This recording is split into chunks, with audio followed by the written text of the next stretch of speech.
जय जगन्नाथ सांग मैंने पुणी गोटे नुआ भिडियो आप समस्त को स्वागत करुच्ची। प्रति पंचायत रे जोगाण सहायक वैकेंसी रही आप पंचायत रे चाकरी करेंगे। पुणी 8,000 दरमा मिल कौन सी आपण क्वालिफिकेशन दरकार पड़ोनी 10 पास कर जॉब एलिजिबल रही। आपण आवेदनकारी किसी योग्यता थी दरकार जहाँकि आप मैट्रिक पास करेंगे प्लस आपण बयस 21 वर्ष रु कम और 35 वर्ष रु अधिका होई नथिबो।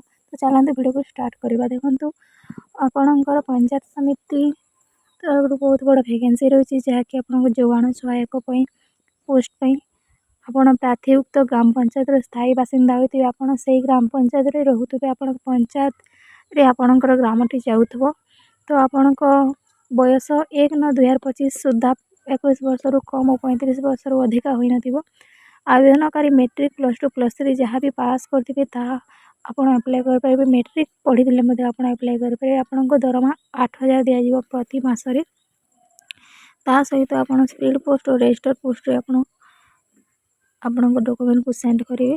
प्रमाणपत्र आप सब सर्टिफिकेट प्लस आप तहसीलदार प्राप्त बासिंदा प्रमाणपत्र 2टी पासपोर्ट साइज फोटो दरकार पड़ो।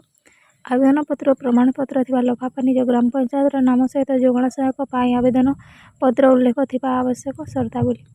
यही नियुक्ति रूपे अस्थायी नियुक्ति पाई व्यक्ति आईनगत अदालत व्यवस्था को वर्तमान या भविष्य में विताड़ित करनी। ये जोगाण सहायक आवेदन पत्र आपको डाउनलोड करने को पड़ो। आपको सब डिटेल्स फिलअप करेंगे सहित आप सब डॉक्यूमेंट्स को ऐड करेंगे और आप लफाफा स्पीड पोस्ट रजिस्टर पोस्ट आप सेंड करेंगे। तो फ्रेंड्स यह बहुत जिला रही है। बहुत जिला व्यक्ति आवेदन करेंगे और से ही पंचायत व्यक्ति आवेदन करेंगे। यदि आप बहुत जिला निश्चय अप्लाई करूँ। Thank you for watching.